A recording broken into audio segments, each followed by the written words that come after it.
the present state of the cover-up conspiracy with regard to the UFO phenomenon, which is by great measure the most important of all of the conspiracies and cover-ups that are going on in the United States and in the world, because of the absolutely dramatic implications of the existence of our having contact with an extraterrestrial civilization, the existence of technologies that could help solve virtually all of the major problems of our planet, to eliminate the global greenhouse gas dangers, to eliminate this huge catastrophe that's coming toward us now of raising the levels of the sea perhaps 40 inches, eliminating over half of all of our potable water on the planet by melting the polar ice caps at both poles and contaminating with salt water the freshwater aquifers along the seacoasts of our world.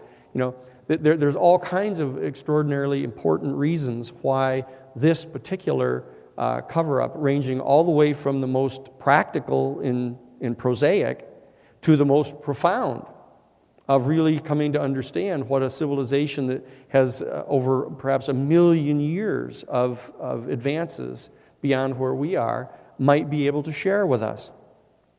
So that what I want to do is I want to articulate to you what I think is going on. Now, some of you who may have heard me talk before, in that Colonel Ware referred to it earlier, is that I had pointed out that in my opinion, the response that an individual has to their encounter with the UFO phenomenon is in fact a direct function of that person's worldview.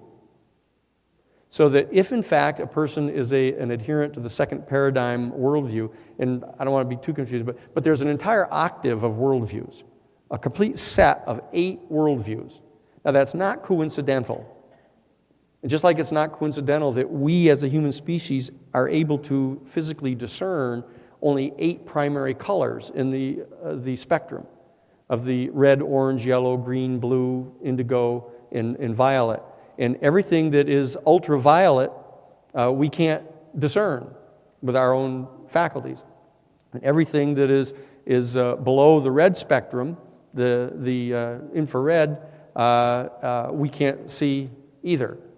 But our world is made up of these set of 7 primary colors. But we know what happens that if you take all 7 primary colors and you put them together in a set, is they become crystal clear white light. In the same way that we can only discern the 7 primary tones, do, re, mi, fa, sol, la, ti. And then the last do is the end of the octave set, and that you have a full octave. And we know that we can discern octave shifts, and that we can discern the relationship between octaves, and that becomes the base of music for us.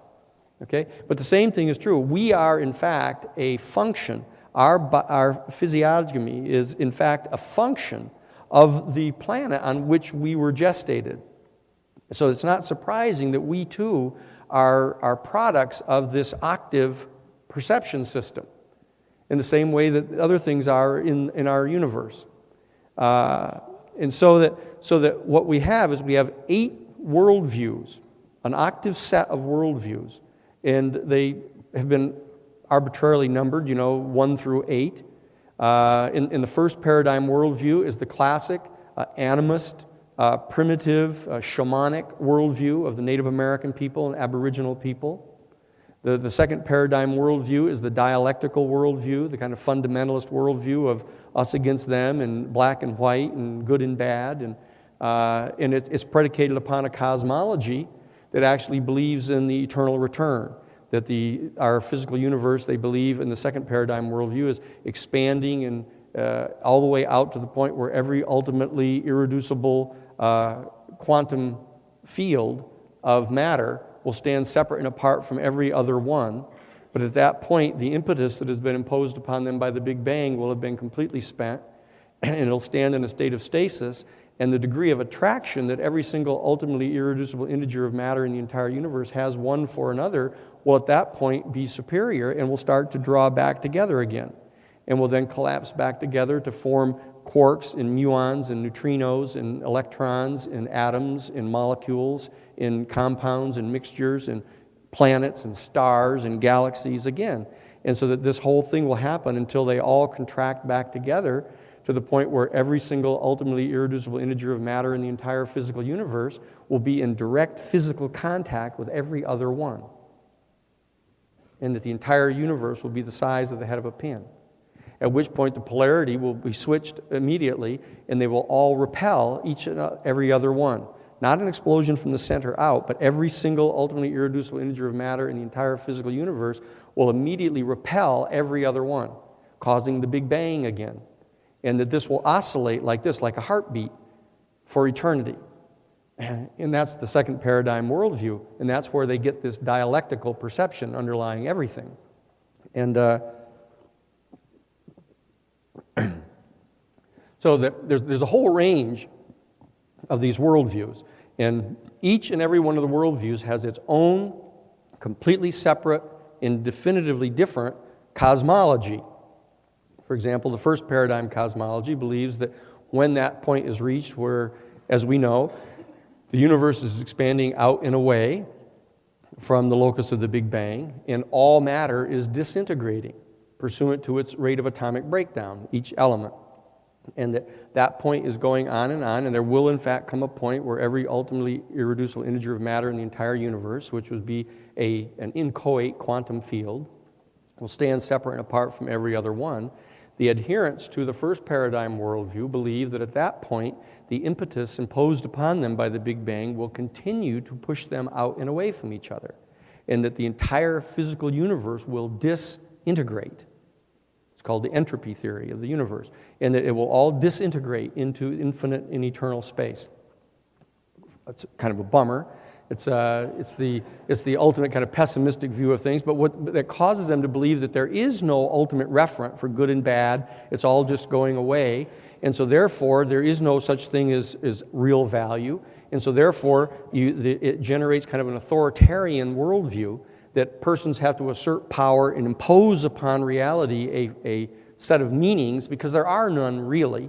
And so therefore some authoritative or authoritarian leader has to assert power, and it sets up a paradigm, a first paradigm worldview, where you have warlords and chieftains, etc.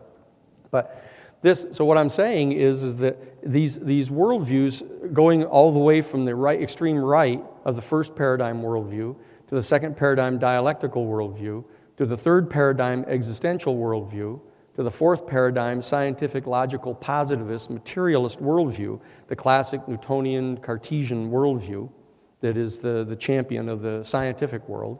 And then there's the fifth paradigm worldview, which is the Platonic worldview of idealism. And then the sixth paradigm worldview, which is the worldview of quantum physics, the one that we're opening onto right now, what we're calling the new worldview. Is this quantum worldview that since 1923 to 1926, where Max Planck and the others discovered the quantum mechanical world, that this new worldview is the one that's opening now. And then there's a seventh paradigm worldview, which is the classic theistic worldview, that believes that exterior to the physical cosmos, they're exterior to the physical limited boundaries of the physical cosmos that is made up of the sum total of all the ultimately irreducible integers of matter in the universe, that beyond that is an infinite and eternal sea of completely undifferentiated